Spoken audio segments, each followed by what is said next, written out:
This is Pet Life Radio. Let's talk pets.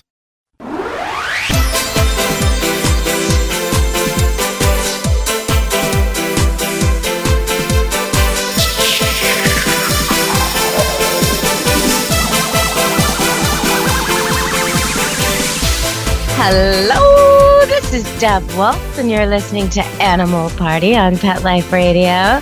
And I have a very special guest today, someone who's never been on the program, first-timer, but he's been a veterinarian for 23 years, so he knows his way around your dogs and your cats, and he's coming on to help us today with some advice and some discussion, and I know some opinions. We're going to be talking to Dr. Jory Bocknek, an old friend of mine. And, I'll just, without telling you more about him, I'll just say hello to Jory. We'll talk a little bit. We'll let you know what we're going to be talking about today. Welcome, Jory. Hi, Deb. Did you really have to say old friend? Yes, I did. It's been a long time. I go back with you, and I hope you're ready for this. As far as Dooley, I go back to Dooley. I know. Dooley, the big There's more than a black few decades lab. here. Yeah. And then Maggie, the bearded collie. I remember Baron. Oh, you remember my Baron? That was my first dog ever. Of course I do. He's like the standard. He is the absolute best standard poodle ever, and he is the gold standard by which I measure every other standard I ever meet. Oh, that's so nice. I breed standard poodles now. And same here. I measure them all by, is it as calm as Baron? Is it as wise as Baron? He saved us from ice on the toboggan. He had some real heroics to his life story. But today, we're not going to talk about Baron as much as I'd like to. I'll get all emotional, so we're not going to do that. We're going to talk about some topics that are pretty timely in spring. I'm finding it timely at Camp Good Dog, and seasonal things, caring for grooming and the importance of that. I just had a case I couldn't believe, so I'm going to tell you about that when we get back from the break. And I know you want to talk about raw food, so we're going to hit on that, and we'll just see where our conversation goes. So, for sure. Are you ready for that, Jory? I'm up and ready for whatever. It's all good. Have you been seeing grooming issues this spring? Typically I see grooming issues all year, but you're right, it does pick up in the spring because everybody starts getting outside, and even though the animals haven't been groomed in a while during the winter, they don't get tangled up with sticks and leaves and dirt nearly as much as now that the spring has finally arrived a month and a half late in the eastern provinces. But this last week I've had at least 6 cats off the top of my head that have had nails growing into their pads. And the clients look at me like, doing what? I didn't notice. I'm like, how can you not notice? Like, it's about a centimeter into the pad. Like, this is an obvious thing. We see it, and I'll probably see that on a weekly basis.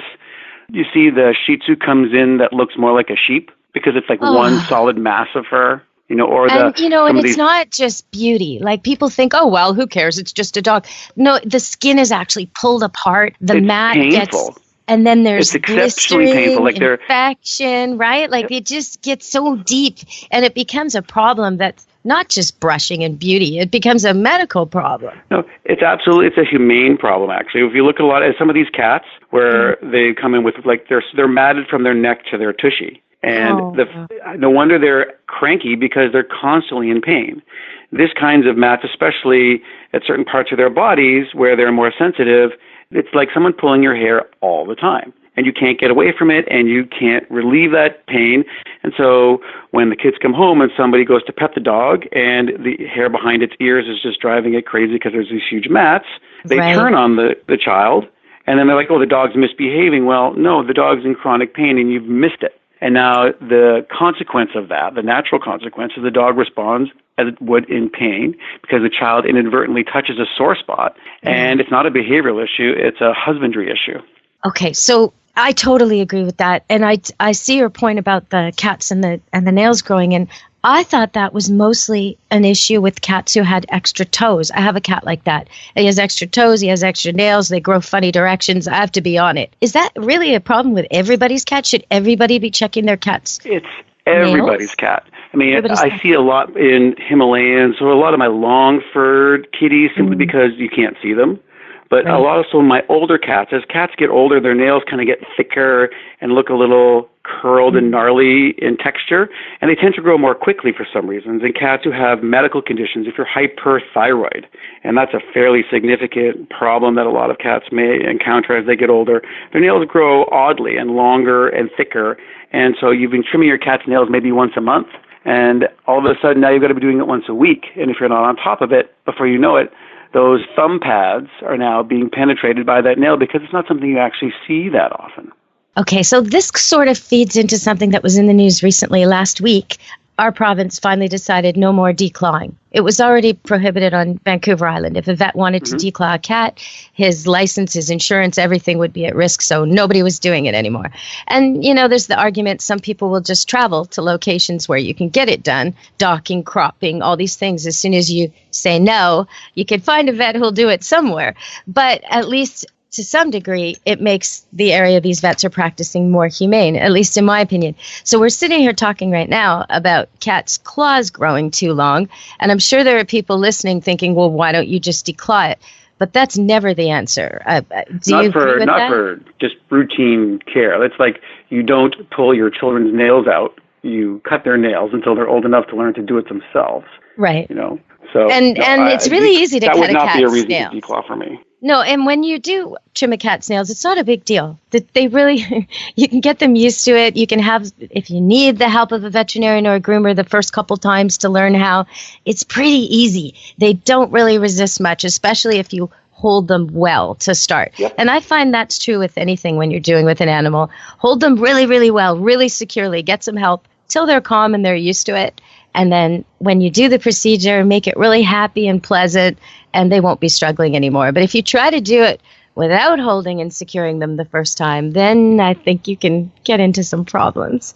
Well, I see you're absolutely right. And one of the things that should be part of every new kitten or puppy visit is how do you hold your pet to make them feel secure? That should be part of every visit. So, because there's going to become times when it's not just cutting their nails, but if they've got something in their foot, if you want to look in their ear, you want to look in their mouth. If you're not holding them in a way where they don't think they're going to fall, they're not going to relax in your arms and allow you to do that. And your vet, your tech, sometimes groomers will help you, should be able to help you learn some of these basic skills. But this leads into the responsibility of being a pet owner.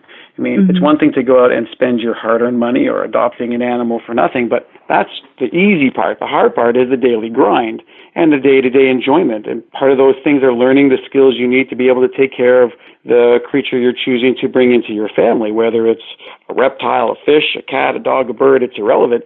Each particular creature will have its own requirements, and you should have the skill set to adequately take care of that. So something as simple as nail trimming a kitty, no one can say it's expensive because a regular toenail clipper from any drugstore is, in my opinion, the absolute best toenail clipper for cats. Fits in your hand very easily, and a $3.99 one will probably last you 15 years.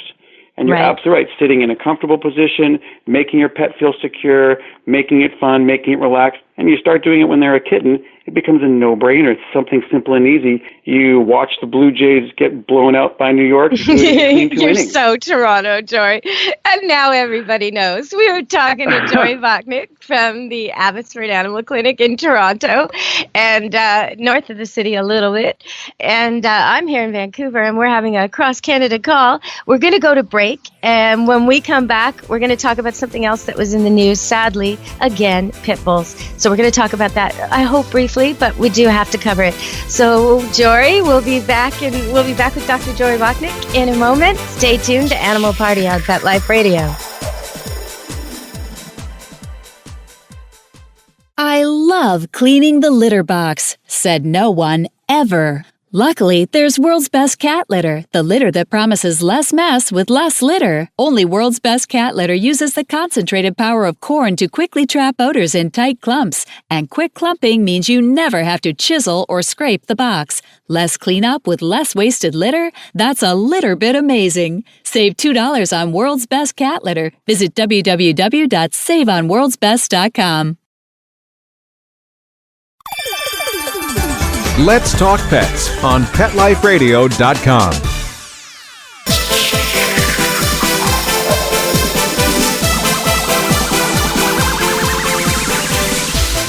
Hello! We're back on Animal Party with Pet Life Radio, and you're listening to Deb Wolfe. And we're having a great talk with Dr. Jory Bocknek from Toronto. His clinic is Abbotsford Animal Hospital, abbotsfordanimalhospital.com. And we'll be posting a picture and some other information, including a Facebook link, so you can check out some of the beautiful, gorgeous faces of the animals that were not doing so great and then became totally well, the little happy wellness stories. So we'll be talking about that in a minute. But before we get to that, I'm not sure if you saw it in your news coverage, Jory, but out here, there was another attack recently Nanaimo on Vancouver Island, where there were some children, 3 children, very young children, playing in a yard in the front of a house. And these 2 pit bulls came along, purebred pit bulls, adult dogs, came along, no human, attacked the kids. One of the boys had a hockey stick, hit the dogs enough for him and his sister to get inside the house. But the other child, another little girl, ran to her own home, and the pit bulls mauled her terribly. They exposed bone and all through her arm, and she's had to have surgery. It's just terrible. So the pit bulls were surrendered and put down. But once again, people are calling for breed bans. Coincidentally, a few days earlier, I had just witnessed a pit bull attack at a park near the Fraser River, where people go to walk children and animals, and this dog had was walking with a man not on leash, saw a little dog in the distance and just went for it. And I ended up driving my van up and taking the little dog to the vet for the people. But is it something you see a lot, and do you have an opinion on what should be done about this? Well, it's a problem all over, actually, but all the research shows, and a really good, relatively recent study was published in the Irish Journal of Vet Medicine. It's interesting you talked about this topic because it's something that I probably speak on multiple times a month. Me too, unfortunately, really. And, the breed bans, they don't really work, do they? Well, there's no statistical difference whatsoever in legislated areas versus non-legislated areas with the number of bites, the types of bites, and the amount of trauma. So whether you legislate or don't legislate has no bearing on the damage. Yeah. My personal opinion, the people who are irresponsible owners, which is where this problem originates, aren't the ones who are going to be paying attention to the legislation anyways. Like in our area, we are legislated against pit bulls. I can honestly tell you, I see them relatively frequently. To be quite honest with you, on my breed, on my most favored breeds, they're in my top 10 because I love them. Having said that, they can be exceptionally problematic when they're owned by the wrong people. And it's not the breed per se that's the problem, because whether it's pit bulls, Rottweilers, German Shepherds, Border Collies, Australian Shepherds, all these breeds are created for particular purposes. Right. And you have to take that into account when you're acquiring them. And it's not necessarily the stereotypic person we think of who's owning a pit bull on a chain with a spiked collar walking down the street who's promoted their dog to be aggressive or using them in illegal activities for fighting. Other people who acquire them who have no clue, have no training tools in their training toolbox, and treat them like children, and then wonder why they're turned on or when they escape, because the prey drive, it's stronger in some breeds. It happens to be in these ones. They've been created for a purpose. And when you disregard that purpose and don't allow training to be involved to create a healthy environment and a healthy relationship, catastrophes happen. I mean, I get bit more by min pins, tiny little dogs, than by pit bulls. Like easily and 1,000 I to 1. totally believe that. But you see, you're not the typical target of these types of attacks. Normally, it's like what you say, it's the prey thing, and there's something running or moving, or there's something little, or there's some kind of fighting going on. It's not a grown man that they normally have an incident with. But what happens is, in my situation, when the dogs come in the clinic-wise, they're nervous. That's true. So I have to deal with the dogs who've been allowed to become dominant. And so they're dominant aggressive, as opposed to the dogs who've broken away, packed up, and now are roaming free and looking for prey. And in the most recent story that you just told us about, the child who ran, probably screaming, that creates the prey instinct, cranks it up to full, and then both these dogs feed off each other into a form of avalanche aggression, and now you have the catastrophe.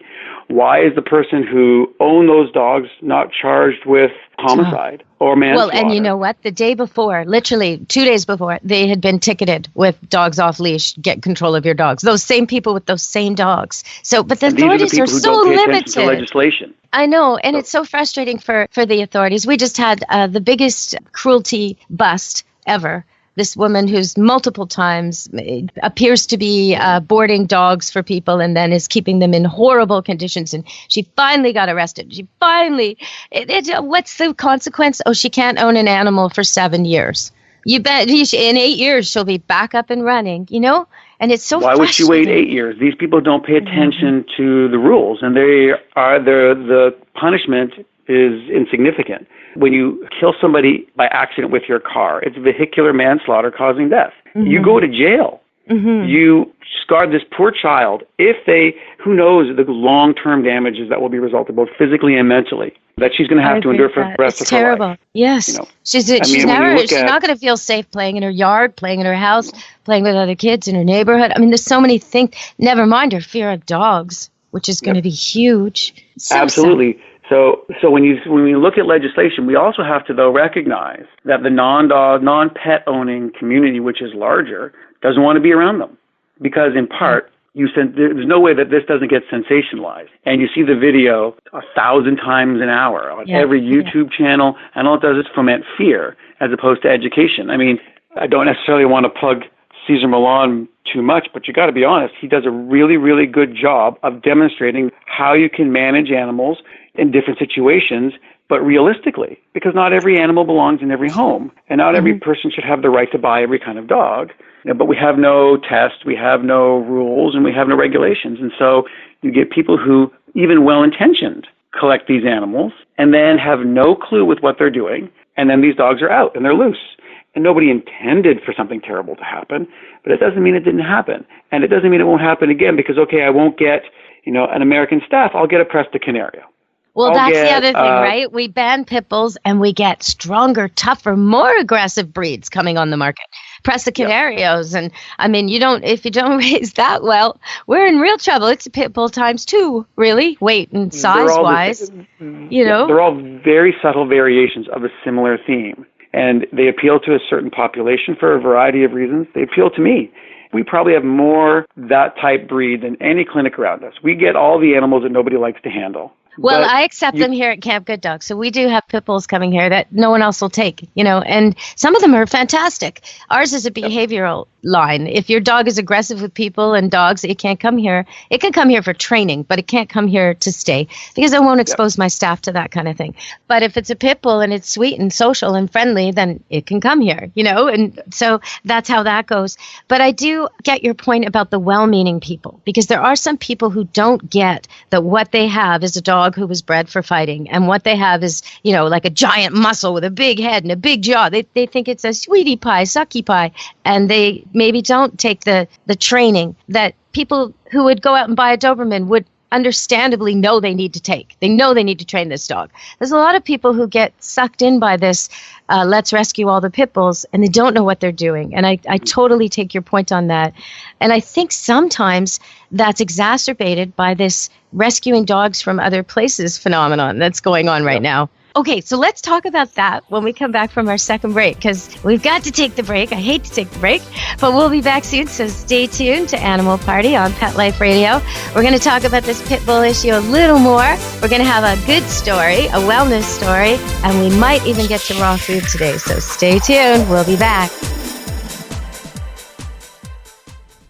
When Helen Brown ran away to New York City 5 years ago, she had no idea that a homeless cat with a punk rock haircut and enough catitude to light up the Empire State Building would be the one to teach her the true meaning of love and a forever home. In the tradition of her internationally best-selling memoir, Cleo, Helen Brown's Bono, the amazing story of a rescue cat who inspired a community, is a heartwarming true story about a woman without an anchor, a homeless cat without much hope, and finding a forever home in the city that never sleeps. Modern Cat magazine calls Bono an uplifting tale about how everyone deserves love and a second chance. Bono by Helen Brown is on sale now everywhere. Does your dog itch, scratch, stink, or shed like crazy? Come to Dinovite for help. Order a 90-day supply of Dinovite. Dinovite is nutrition. Pick up 2 bottles of Lico Chops, get the 3rd bottle free. New improved Lico Chops with omega-3, omega-6, vitamin E. And now, 6 extra direct-fed microbials. Even better for the digestive tract and immune system. Try Lico Chops. Buy 2, get one free. At Dinovite.com. DINOVITE.com. Let's talk pets Let's talk pets on Pet Life Radio. Pet Life Radio. PetLifeRadio.com.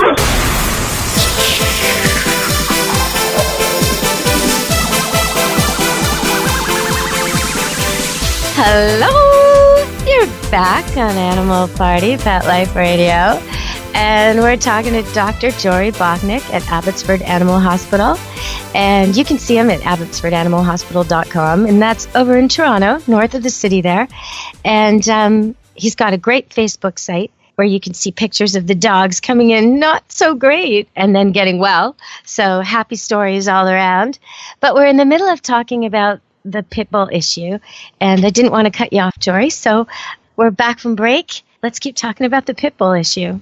You know, further to what you're saying and what we talked about a little bit with how the media portrays these, you've got the sensationalized side with here's the pit bull attack, and subsequently it's all over, so we create a level of fear. But on the other side, you've got people who, and here's a bit of a problem with Caesar, where he'll show some of his pitties like Daddy or Mr. President, and everybody sees these pitties on TV, and they're fantastic, and they go, oh, I can have that. But then they don't recognize that there was a relatively large amount of training that went involved in socializing. It doesn't mean you have to be a Caesar Milan to own that, but there's a certain amount of work and research you need to do and knowledge you need to have before you enter into the ownership of that kind of dog, because it's not a Labrador. It's not a Golden Retriever. And so it's been created with lots of breeding and genetics for a particular purpose.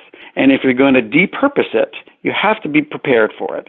And when you treat them, as we said earlier, it doesn't necessarily mean people with bad intentions. These are people with good intentions who are either adopting them, rescuing them, or purchasing them. But then they treat them like they're children and they indulge them. And then the next thing you know, the dog runs the house, gets out, and you have a problem. Or you can't come into the kitchen, but he's a really good dog.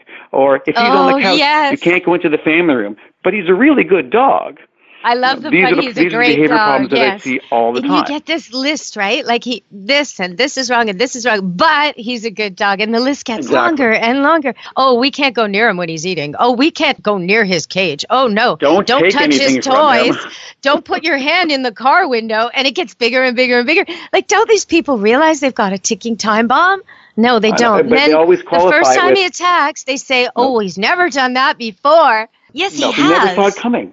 But he's a really good dog. He's a really good dog. What makes him a good dog is what I want to know. Because there is a good dog inside there. But when they let that sucky puppy climb on the bed, and then he got more and more mature. And I'm not saying every dog should be off the bed. But a dominant dog, oh boy, you don't let him on the bed. Because then that's it. That's the end of your rule of the house. But okay, so the other thing about this rescue problem I see is that people unload. There will be breeders breeding for the fight ring, and they'll unload. Some of those dogs aren't quite aggressive enough for fighting, but they'll end up in homes that have no idea where they got that dog from. And that's a problem for me too. Well, and unfortunately, the shelters can only go by what they're given, and they're all underfunded, and all the shelters are staffed with excellent, well-intentioned people. They're all out there to do a good thing. The problem is what they're trying to do can cause harm, because unfortunately good intentions can lead to harm, and you end up with some of these dogs who, you and I have heard them all, right? Oh, we had to get rid of the dog because he's allergic. Or we had to get rid of the dog because we're moving, et cetera, got et cetera. divorced, but we not go it. on a sabbatical, yeah, exactly. And then you find out, no. And then you end up with, someone who also good intention wants to pick up this dog. They see it online or they go visit it, and then they come home, and then the next thing you know, it's a problem. Because the vast majority of these dogs are there because of behavioral issues, whether it's simply a lack of ability to house train, or all of a sudden it's tearing up the house because it needs more exercise than they want it to do because the shine has worn off a puppy, and now it's an adult dog who needs to go for 2 1.5-hour walks a day to burn off jet fuel because you picked up an Australian Shepherd. Right. People really have to know what they're getting, and if you're rescuing a dog, it's a lot more work, especially the adult dogs, because they come with stuff. They're not coming as a blank slate. They're coming with lots of baggage. It doesn't mean it can't be done, but you got to go at it with an open mind and open eyes, and with some skills before you have a problem. So call your vet. Say, this is what I'm planning on doing. What should I do? What books should I read? Is there a class I should take? and we can help you be prepared so when the dog comes home, you're already set up. The bowls are in the right spot. You've got a kennel. You've already taken some classes. So when I say, here's the feeding routine, it's not the first time you've heard that. Right. This is why you do this. And it's not just Dr. Bocknek being a great big meanie, which is sometimes a label that I get painted with. It's because there is a purpose for it. And the purpose is to create the relationship that will be happy and healthy for all of you. It's not just about the owners. It's got to be about their dogs. Okay. So we've talked quite a bit about pit bulls. I know I'll get lots of emails. I do love them, but I do want people to understand what they've got and be up on their training. And you know what? If you don't want to be second guessed everywhere you go, if you don't want people telling you, I'm sorry, but you can't walk that dog here. I'm sorry, but you can't keep that dog. Then don't get a pit bull. Don't get a Rottweiler. Get some cross that looks really innocuous and friendly because you'll have way less hassles. There really are a lot of people trying to mind your business if you own a pit bull or a Rottweiler. And then that creates a problem too because they're approaching you with aggression, which is the last thing you need on your walk with your stroller and your dog. Exactly. So, okay, so I think we've covered that today. Let's talk about your wellness story. What have you got for me? Who's that cutie pie? Did you see that picture I sent you? I did, and we're going to post it so anybody listening to the show is seeing it when they look online. Who is that? That's little Minnie, and she came to me within 12 hours of the owner picking her up from the airport from the breeder. And on her way home, she vomited a few times. So she came in and saw one of my partners, Dr. Derek Clark. And at this point, the dog looks fine. It just was sick in the car twice. So maybe it's stress, maybe it's intestinal parasite. I think he did a poop sample, which is normal. She took it home because it seemed completely fine. We gave it something to settle her tummy, and off she went. But the vomiting did not stop. And overnight, she got very, very lethargic, came in the next morning, and everything's now gone to heck in a handbasket. She can't raise her head. Ultimately, she bled into her stomach. And what we believe happened was the reason I talked a bit about raw food is she was raised on raw food, and our suspicion is she got salmonella E. coli poisoning. Became completely septic and subsequently bled out into her stomach. So her red count was actually not compatible with life. So what we did at that moment, as every good veterinarian does, I have several dogs, and several of them are blood donors. And so my youngest Labrador was happy to donate. Minnie really was 800 grams. So it's not like she required a lot of blood. No, she's tiny. Winston was happy to donate. And when she ended up going home every night with either my partner Mark or Derek or myself for 2 weeks almost. Until one day she's sitting in the lap of one of my children with her IV in front of the television, and one of my other kids put one of our dog's dog antlers that they like to chew in front of this tiny little creature. And all of a sudden her eyes opened and she sniffed it and she started to chew it. And I was like, that's a behavior that Winston seems to do. Oh, interesting. Well, because what we think now is, I think this little teeny, she's fully grown. I think she's about 1.5 kilos now. Right. She made a miraculous recovery, but she's got a few odd behaviors. I think she's 20% Labrador now. Yeah. I have to apologize to the owner because she's developed a bad habit that Winston had of liking to eat poop. Oh, no. Yep. That's dog's terrible. Oh, no. And she beats up her much older brother. Though? What do you do for that? It couldn't have been a better story. The owner hung in there for weeks. I can't even begin to tell you the amount of work and intensive care that went into this absolute tiny creature. I don't think she ever stayed still because she was either being carried, cuddled, or coaxed 24/7. As a breeder, I don't ship dogs. I'm just too worried. I'm too worried about all the things that can happen and the trauma, and just, I'm sending a really well-socialized, confident dog. What are they going to get on the other end if it's terrified en route? And never mind the medical and the health risks. And it's just, if someone's willing to take it with them and fly with the dog on the plane with them, okay, no problem. Or drive with it or what, I'll do that. I've even had them go as far as Europe and Panama and all kinds of places. But I won't stick him in baggage. And I would so worry about a tiny pup like that. Oh, my goodness. Oh, it was quite something. But she, as you can see, fully grown, she totally looks like a little manga character. So raw food then. I mean, most people here seem to think it's what you do when you really care, when you're going to go above and beyond. Now, to me, I do feed my animals not just processed commercial foods. I also top it up with foods I make for them. But it's not raw. it's cooked. And so I don't know. Sometimes I give them raw eggs, though, I should say. I have hens, chickens. But the salmonella is kind of scary. And I worry over people who have open bowls of raw food and kids wandering around. And, I don't think that's ever a good mix. How do you make sure people are safe with this? Well, therein is the issue. I mean, people who feed raw aren't doing it to make life easy for themselves. They're really reaching and stretching for something that's better. It's not cheaper. It's generally substantially more expensive, but the problem is it's founded on nothing except personal opinion and belief. I mean, people talk about it's better for the dogs because the enzymes are inactivated in the cooking. Well, we know that the only enzymes that get past stomach acid are 2 of them. Everything else gets denatured in the stomach. So that kind of puts that whole theory out the window. Food safety and nutritional adequacy for me are big ones because 80% of human-grade chicken that's in your grocery store is contaminated with Campylobacter. 15% is contaminated with salmonella. You go into any grocery store. This is why we have to cook our food. Sorry, don't tell me this stuff. Sorry, but these are just facts. And in cats, eating the studies show that raw food, whole individual prey dietary raw food, is more palatable. Yes, but the foods that we feed to these animals haven't been thoroughly investigated, so they're not nutritionally complete or balanced. If they have an AAFCO sticker on it, which is one of the means by which we regulate whether foods meet the minimum requirements for nutritional adequacy, they don't do it by food trials. They do it by studies. So they say, well, this is what we have to put into the food, so it's in there now. We know it's good. The problem is how you make that food will dictate how it's absorbed in the animal. We don't know truly if it is complete and balanced. And most of them are not, I can't think of any except maybe one that might be approved for growing dogs. So a lot of these raw diets are labeled for sporadic use, but people don't do that. And so you have issues of not being complete or balanced. You have issues of food safety and contamination. And then we're really not doing anything. We're not getting the benefit. People will say, well, when I started feeding raw, his itch went away. Well, or her itch went away. Well, the reality is all we did was eliminate the ingredient that was causing the itch in the first place. So for us as veterinarians, these are highly dedicated owners. These are not owners looking for an easy way with their pets. They're looking for what's best.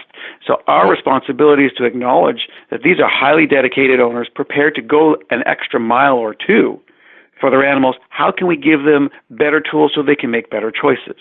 So when you talk about home cooking, we have some excellent guidelines now for home-cooked recipes. If you really want to go that extra mile and be in control, here are the recipes, and we'll give them out to you. And there are some human-quality foods that are available now that are approved for use in dogs that have gone through food trials, and we can do that. But talk to your vets. We're here to provide the best information we can to allow your animals to be healthier for the longest period of time. And the reason our Labradors, I keep going back to labs because I tend to have about 7 at any one time. I have one right now. When we were young, and I had Dooley, if you recall, an old lab was 9. Well, now old labs are 15. And they're not 15 because we can do MRIs and replace corneas and do heart surgery. They're living to be 15 because we prevent them from getting sick through good vaccination protocols. We offer them excellent nutrition that keeps them healthy, and we keep them healthier longer. So while we have really cool and slick medicine and surgical procedures, it's the day-to-day husbandry. It goes back to what we said earlier with the dog breeds. It's the day-to-day training that creates a happy, healthy household for the owners and the pets. And it's the day-to-day animal health with good food, preventing them from getting sick, good exercise, good coat care, that keeps these animals healthier and will keep them in our family longer. You sort of touched on it a bit when you talked about mismatched owners to pets, when, couch potato people buy border collies and wonder why their dog's destroying the house. But I think boredom is a big, big deal in this. I've been running this place here, Camp Good Dog, since 2000 officially. And so I see lots and lots of dogs coming, and I see what they come with. They come with their own food. So I see who's feeding the fancy foods and the cheaper foods, and who's, frozen raw tripe, and who's got the processed kibble from the supermarket, and all the different things. And I do see the biggest difference, who lives the longest, who's the healthiest, seems to be the dogs who are entertained and exercised. The ones who are bored, chronically bored, no matter what they're fed, they don't do that well. You got to spend time with them. That's really absolutely. It makes critical. a difference whether you're a dog, a cat, or a person. The secret to longevity doesn't start when you're 50 or 60. The secret to longevity starts when you're a kid and you're active. You got to be engaged. The more you do, the better your food is day to day. The less ice cream you give your dog, and the better. And if as I said, raw food diet people are prepared to go the extra mile and spend the extra money. If you're prepared to do that, then cook for your dog. Be in control completely of the ingredients. And if your dog's itchy, you now can have the control to say, I'm going to pull out poultry and I'm going to insert venison. And then we do a trial for 4 weeks. Oh my God, this coat's gotten better. It has nothing to do with how we prepared it, whether it's raw or not. It's the ingredients that we choose and whether the dog is sensitive or not. Well, and sometimes it's the additives. It's these weird ingredients in the food. So just switching a brand or switching from one type to another can solve your problem. You don't necessarily, if you've got a dog who's scratching and picking or always has ear infections, you're constantly going to the vet for the same recurring problems, probably a diet change is a good plan, wouldn't you say? Diet change is a good plan. Looking for that underlying problem. The ear infections, that's a really good point, especially for this time of year. Ear infections are almost always secondary. Secondary to something else. The infection is a result of the inflammation in the ear. And what's driving that? Well, this time of year, it's all the trees are pollinating. Look at your cars. Everything's covered in yellow. And you can start to see the dogs who come in with these recurrent ear infections because they have an underlying allergy to something. So whether it's food, whether it's inhaled, or whether it's contact, you got to look for it. But that's also part of being an engaged owner. The dog isn't the toy you put on the shelf, pull out for an hour, and then put back on the shelf. Going back to your point about being engaged and keeping them from getting bored. Well, and cats, I see people treat cats like paintings. You just put it on the wall, you put it on the shelf, and you walk away like it's an object of art. No, cat needs to play. It's not a plant. It's not a house plant. They need to be able to express as well. Good point. Oh, we've run out of time. I think we covered everything, but I so want to do another show. I hope you'll come back. We can work on another show. Oh, right on. Okay, so we're going to have to plan that. And thank you so much for coming to the show and sharing. Talk to you, Deb. And for everyone listening, if you want to hear more from Dr. Jory Bocknek, you can check him out at abbotsfordanimalhospital.com.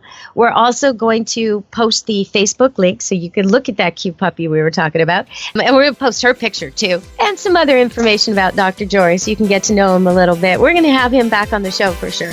All right, everybody. So thank you for joining us today. Until next time, be good to your animals. Let's Talk Pets, every week on demand, only on PetLifeRadio.com.